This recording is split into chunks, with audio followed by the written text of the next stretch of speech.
Hello. I spoke to an entrepreneur today and it reminded me I haven't sent a video for quite long.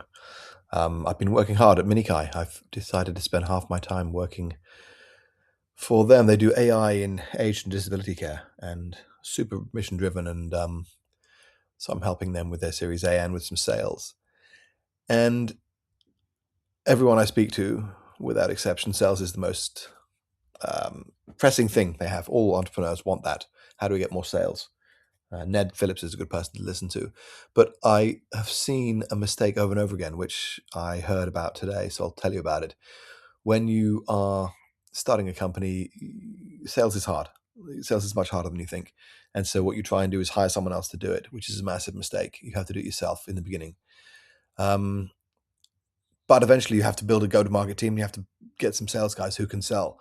Minikai has Freddie, who's absolutely amazing and a real savage, just because he puts the work in and he just gets on with it. And those people are hard to find.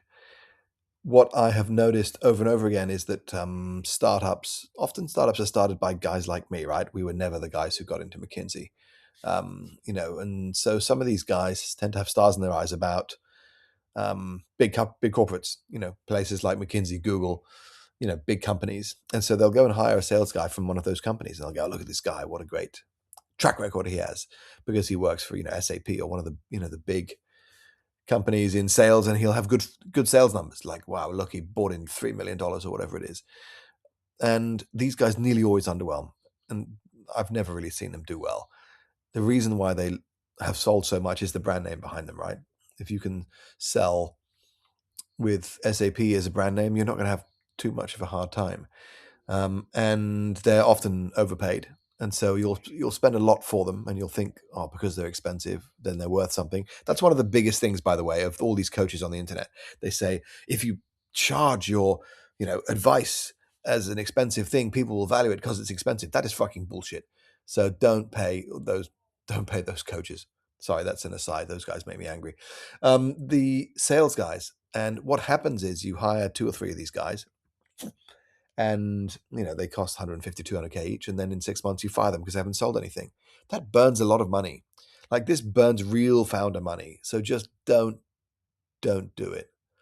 The salespeople you want are people who are in startups, scrappy young people. Maybe they don't even know they're in sales. Some of our best sales guys came out of the product development and engineering teams, because they understand the product, especially in services. That's important. But selling is really, really difficult in a startup. You haven't got a brand name. No one knows who you are.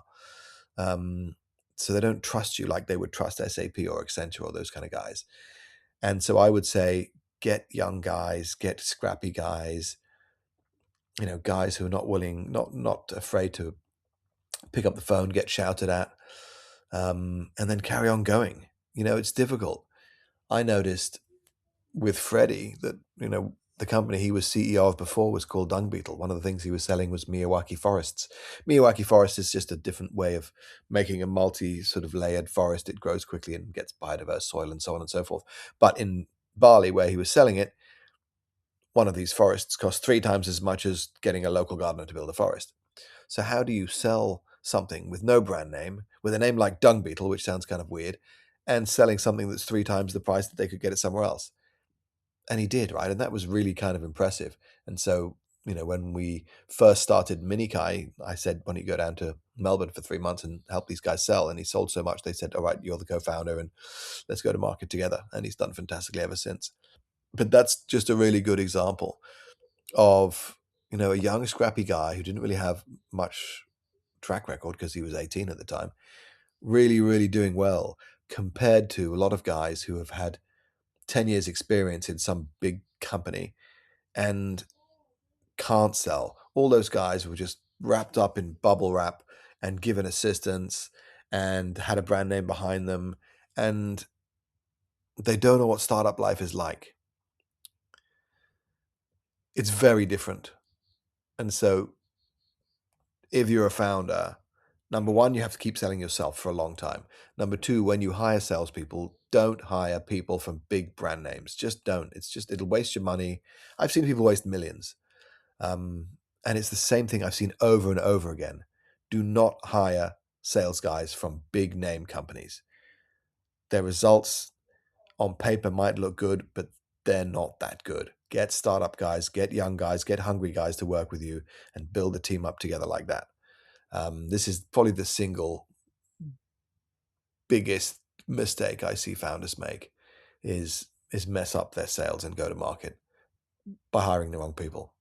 So that is what I wanted to say today. Good luck.